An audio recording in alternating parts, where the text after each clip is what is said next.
Trump demands GOP rivals pledge to pardon him, or else.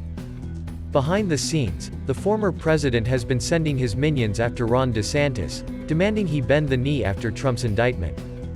In the days since Donald Trump was indicted, his allies have had a unified demand of his GOP primary rivals: promise to pardon the Donald, or else. It's not an accident. In the days leading up to his arraignment, the former president worked the phones to vent about the case to his allies and discuss the way forward. According to a person familiar with the matter and another source briefed on it, Trump had one repeated request for his supporters: go on TV and social media and trash Ron DeSantis for refusing to commit to pardoning Trump. Trump's demand advances two goals. The first is to protect himself from legal consequences if he loses both the GOP primary and his federal court case. But given that Trump is telling allies he'll trounce DeSantis and all other primary challengers, the demand for a pardon pledge appears to be more of a political move. The question itself offers a trap for any Republican who tries to engage with it. Either side with Trump and use the occasion to keep him in the campaign spotlight, or share some uncomfortable real estate on the side of Joe Biden and the Justice Department.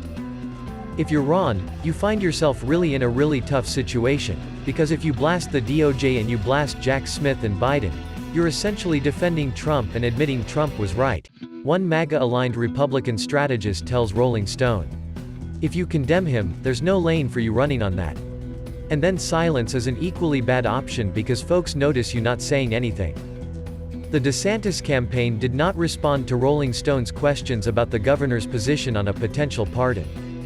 Reached for comment, Trump campaign spokesman Stephen Chung sent a lengthy statement accusing DeSantis of hiding in a hole during Trump's Tuesday indictment and of running a campaign driven by consultants.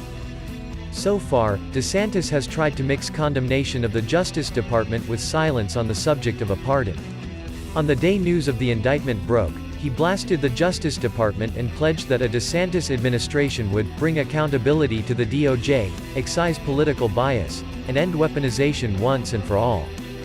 Special counsel Jack Smith charged Trump with 37 counts of retaining classified information and obstruction of justice in keeping at least 31 classified documents at his Mar-a-Lago residence and attempting to hide them from federal law enforcement.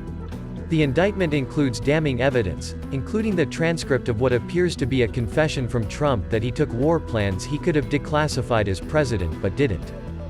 That hasn't stopped Trump's allies from demanding he be pardoned. On Fox News, former George W. Bush spokesman turned Trumpist Ari Fleischer pressed the talking point, arguing that every wise Republican should make a pledge they would pardon Donald Trump.